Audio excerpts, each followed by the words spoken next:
ഹരേ കൃഷ്ണ ഹരേ രാമ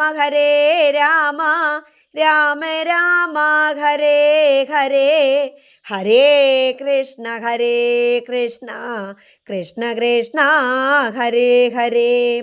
ഹരേ കൃഷ്ണ. എല്ലാവർക്കും ഹൃദയം നിറഞ്ഞ സ്വാഗതം ആശംസിച്ചു കൊള്ളുന്നു.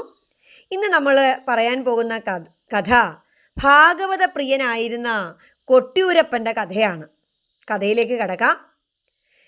മഹാദേവനും മഹാവിഷ്ണുവും വ്യത്യസ്തമായിട്ടുള്ള രണ്ട് മൂർത്തികളാണെന്ന് നമ്മൾ ആരെങ്കിലുമൊക്കെ അജ്ഞത മൂലം ചിന്തിച്ചിട്ടുണ്ടാവും. എന്നാൽ ഇവർ രണ്ടുപേരും രണ്ടല്ല, ഒന്നു തന്നെയാണെന്ന് നമുക്കറിയുകയും ചെയ്യാം. എന്നാൽ ഇവർ രണ്ടുപേരിലും ഒരേ ശക്തിയുടെ രണ്ട് രൂപങ്ങളാണെന്നും ഗർഗഭാഗവതത്തിൽ ഒരിടത്ത് മഹാവിഷ്ണു തന്നെ ഭക്തന്മാരെ ഉത്ബോധിപ്പിക്കുന്നുണ്ട്. ഒരിക്കൽ ഭക്തോത്തംസനായിരിക്കുന്ന പൂന്താനം കൊട്ടിയൂരിൽ ദർശനം നടത്തി. തൻ്റെ പതിവുള്ള ഭാഗവത പാരായണം അന്ന് കൊട്ടിയൂരപ്പൻ്റെ സന്നിധാനത്തിലാണ്. പൂന്താനം എവിടെ ഏത് ക്ഷേത്രത്തിൽ പോയാലും അവിടെ എല്ലാം ഇരുന്ന് ഭാഗവതം പാരായണം ചെയ്യുന്ന ആളാണ്. അങ്ങനെ വേണമല്ലോ, നമ്മൾ ക്ഷേത്രത്തിൽ പോയാൽ നാമം ജപിക്കുക തന്നെ വേണം. അപ്പോൾ ഇവിടെ ഭാഗവത പാരായണമാണ് പൂന്താനം നടത്തുന്നത്. അതുപോലെ തന്നെ ഭാഗവതം കൊട്ടിയൂരപ്പൻ്റെ സന്നിധാനത്ത് ചെന്നപ്പോൾ അവിടെയും വായിച്ചത് ദശമസ്കന്ധത്തിലെ കർഹിചിത് സുഖമാസീനം എന്ന് തുടങ്ങുന്ന 60-ാം അധ്യായമായിരുന്നു.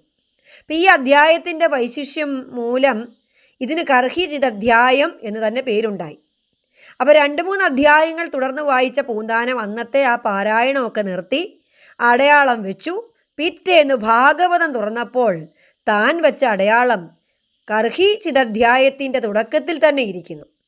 തനിക്ക് വന്ന് ഇനി ഓർമ്മപ്പിശകാകാമെന്ന് ധരിച്ച് പൂന്താനം അന്നും അവിടെ മുതൽക്ക് തന്നെ വായിച്ചു തുടങ്ങി.